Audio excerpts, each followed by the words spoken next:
Sud Radio, Parlons Vrai chez Bourdin, 10h30, 12h30, Frédéric Brindel. Bonjour, bonjour. Un vendredi avec ses joies du week-end en vue, mais un vendredi avec ses alertes au programme dans Parlons Vrai chez Bourdin. Les Restos du Cœur qui croulent sous les demandes en ce jour de grands concerts diffusés sur TF1, c'est l'occasion de s'arrêter sur une situation alarmante. Emmanuel Macron est en visite en Afrique. Un mot d'ordre, la France-Afrique et ses excès, c'est fini. Nous en parlerons aussi. Le grand débat, 11h, nos enfants sont en danger dans l'enceinte de l'école. Brigitte Macron s'empare du dossier, des parents se mobilisent, l'État doit agir. À midi, nous nous interrogerons, l'écologie n'est pas forcément de gauche, vrai ou faux? Faux, nous dira Jean-Marc Governatori, le patron de l'écologie au centre. Un exemple, il soutient la réforme des retraites et il est écologiste. Bref, vous faites aussi l'émission, vous le savez. 0826 300 300, vous appelez, vous interpellez, vous devisez. A tout de suite, vous l'avez bien compris, 0826 300 300. Tout de suite, Félix Mathieu. Félix Mathieu, dans quel monde vit-on? Bonjour Félix. Bonjour Frédéric, bonjour tout le monde. Qu'apprenons-nous? Le maire de Lorette, dans la Loire, sera jugé pour une décision radicale. Il avait fait abattre un troupeau de chèvres sauvages. Justice pour les biquettes, clamaient les panneaux des défenseurs des animaux lors d'une manifestation devant la mairie. Ils auront donc obtenu gain de cause. L'histoire commence au cimetière de la ville où ces chèvres sauvages détérioraient régulièrement les sépultures. Elles se nourrissaient de fleurs et de plantes d'ornement, des tombes. De quoi faire tourner chèvres cette ville de Lorette, 4800 habitants dans la Loire. Oh, les pauvres. Oui.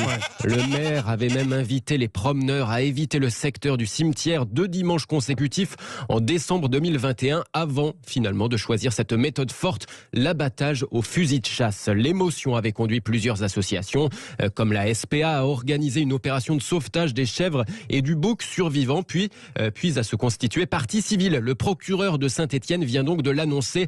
Le maire âgé de 84 ans sera jugé le 20 juin pour 3 délits. Atteinte volontaire à la vie d'animaux domestiques ou apprivoisés, abattage en dehors d'un abattoir dans des conditions illicites et mise à mort d'animaux sans précaution pour leur éviter de souffrir. Le président de l'association de chasse agréée de Lorette sera également jugé par la même occasion. C'est son groupe de chasseurs qui avait abattu les 11 chèvres. Le tribunal correctionnel le jugera aussi pour non-remise de cadavres d'animaux à une société d'équarrissage. Oh là là là là là là, Félix Mathieu. C'est vrai qu'il y avait quand même d'autres moyens. Il n'y a pas plus gentil qu'une chèvre. Bah oui, les capturer peut-être. Ouais, oui. Bon, merci Félix Mathieu. Nous entrons sur notre premier rendez-vous de ce Parlons Vrai chez Bourdin. 25% de plus, un chiffre alarmant. Il correspond à l'augmentation des distributions alimentaires dans l'espace public. Les Restos du Cœur sont débordés et le font savoir. Robert Larose. Bonjour Robert Larose. Vous êtes avec nous Robert ? Pas encore. Vous êtes le président départemental des Restos du Cœur de Meurthe-et-Moselle. Vous allez nous alerter. 9 à 11 millions de personnes sont sous le seuil de pauvreté et les Restos du Cœur sont pleins. Alors, nous allons retrouver dans un instant Robert Larose, mais d'abord faisons le point avec un observateur privilégié et spécialiste de cette problématique. Louis Morin, directeur de l'Observatoire des inégalités. Bonjour Louis Morin. Oui, bonjour. Merci d'être avec nous. Nous allons déjà évoquer cette question. 9 à 11 millions de personnes sous le seuil de pauvreté. On est là sur des bases qui ressemblent à celles d'après la crise de 2008, c'est ça ? Oui, alors nous on utilise à l'Observatoire des inégalités une définition plus restrictive, peu importe. Les personnes... on va dire vraiment, les personnes les plus pauvres dans ce pays, c'est plutôt entre 4 et 5 millions de personnes. On ne va pas se battre. Après, on a différents stades des personnes de plus en plus pauvres et des gens qui ont recours à l'aide alimentaire. Quel est le repère, justement? Quel est le repère par rapport au seuil de pauvreté? Voilà, on a un seuil de pauvreté qu'on utilise souvent en France, aux alentours de 1 000 euros, que nous, quand vous citez les chiffres de 9 à 11 millions d'euros, c'est un public qui est différent, hein, qui est plutôt des catégories modestes. Et les gens qui ont recours au Resto du Cœur et à l'aide alimentaire vivent avec des niveaux de vie très inférieurs à ça. C'est 2 fois moindre, hein. Pour une personne seule, on est plutôt dans les 500 €.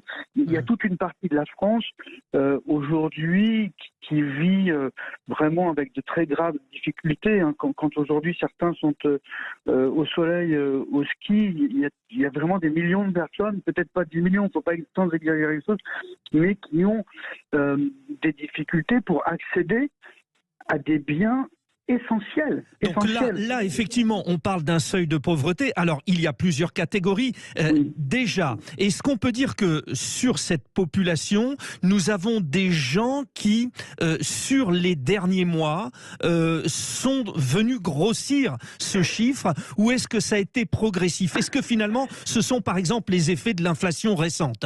Alors ça, il faudra le demander au Resto du Cœur. Nous, on n'est pas des experts, on ne peut pas vous dire au mois par mois ce qui s'est passé. Ceci dit, première remarque que je voudrais faire, ce travail des associations, des Restos du Cœur, Fondation Abbé Pierre, Emmaüs, Secours catholique, etc., il faut le saluer, et contrairement à ce qu'on dit, notre pays est très loin d'être individualiste. Il y a des centaines de milliers de bénévoles qui s'engagent auprès. Il faut les saluer, contrairement à un discours qu'on entend souvent. Et l'exemple des Restos du Cœur en est un, hein, d'ailleurs.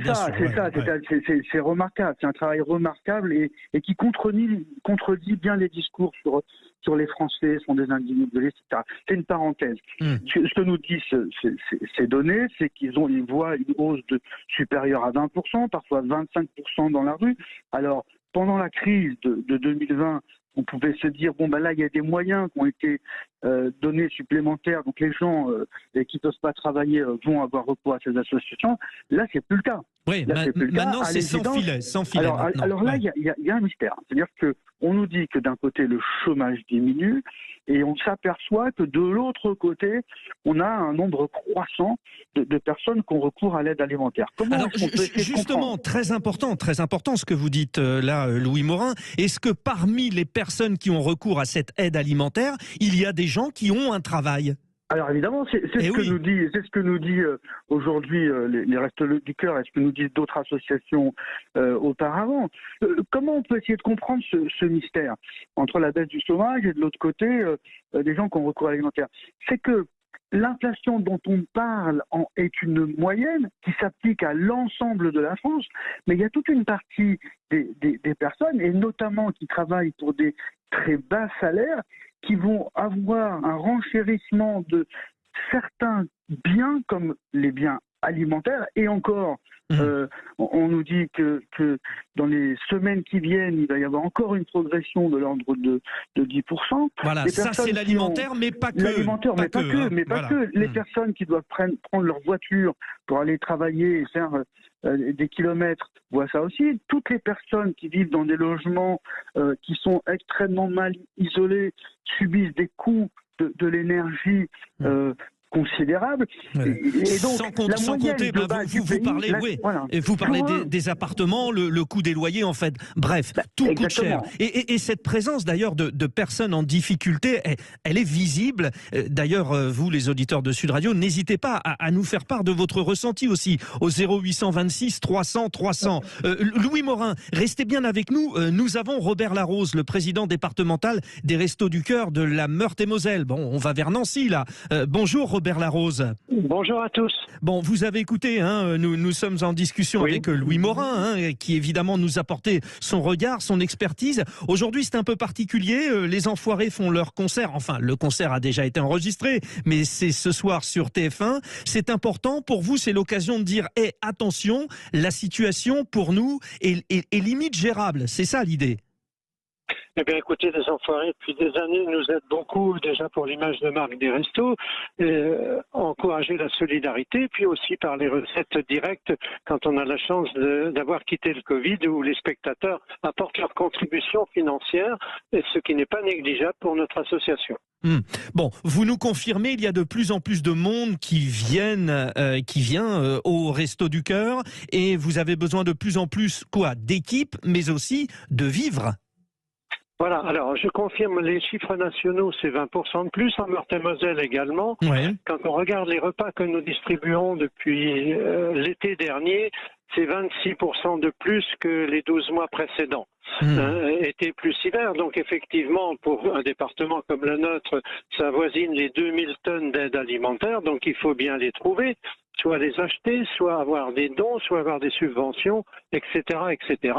Et notre challenge, nous bénévoles des départementaux, des Restos du Cœur, c'est d'essayer de faire coïncider les ressources avec les distributions. Alors ce n'est pas simple, on l'imagine. Donc là, par exemple, 9000 tonnes de denrées non périssables et de produits de première nécessité, c'est ce que vous espérez récolter pendant ces prochains jours sur tout le territoire. Ça paraît Absolument. Une tâche énorme. Mais écoutez, moi je fais la collecte depuis plus de 10 ans. Je faisais partie de l'équipe de coordination nationale. On était à 7000 tonnes il y a 10 ans. Aujourd'hui, on espère 9000 tonnes. Vous voyez que les chiffres sont en proportion des besoins. La collecte n'étant qu'un des facteurs, une des ressources parmi tant d'autres pour essayer de trouver des aliments. Robert Larose, qu'est-ce qui est prévu aujourd'hui? Donc, vous êtes sur la Meurthe-et-Moselle, on le rappelle. Dans quelle ville précisément? Alors dans toutes les villes, puisque nous sommes présents dans 80 grandes surfaces, avec près de 1200 bénévoles, en espérant récolter, mais on verra bien dimanche midi, de l'ordre de 80 tonnes dans un département comme le nôtre, vous le mettez en perspective avec les 2000 tonnes distribuées, et vous voyez le travail qu'il nous restera à faire après la collecte. Eh oui, donc Nancy, Toul, toute cette partie de la Meurthe-et-Moselle. Jusqu'à Longwy, Longuyon, Baccarat, etc. Nous avons, 36 centres de distribution sur ces départements et 800 bénévoles qui animent toute cette association 54. Bon, alors, nous allons essayer de décortiquer tout ça avec Louis Morin. Je vous remercie, Robert Larose, président départemental, c'est normal, des Restos du Cœur de Meurthe-et-Moselle. Nous vous laissons avec vos amis bénévoles pour relever ce défi. On est avec vous, relever donc ces denrées non périssables et produits de première nécessité. Il faut les récupérer pour les mettre à disposition. Chapeau à vous tous.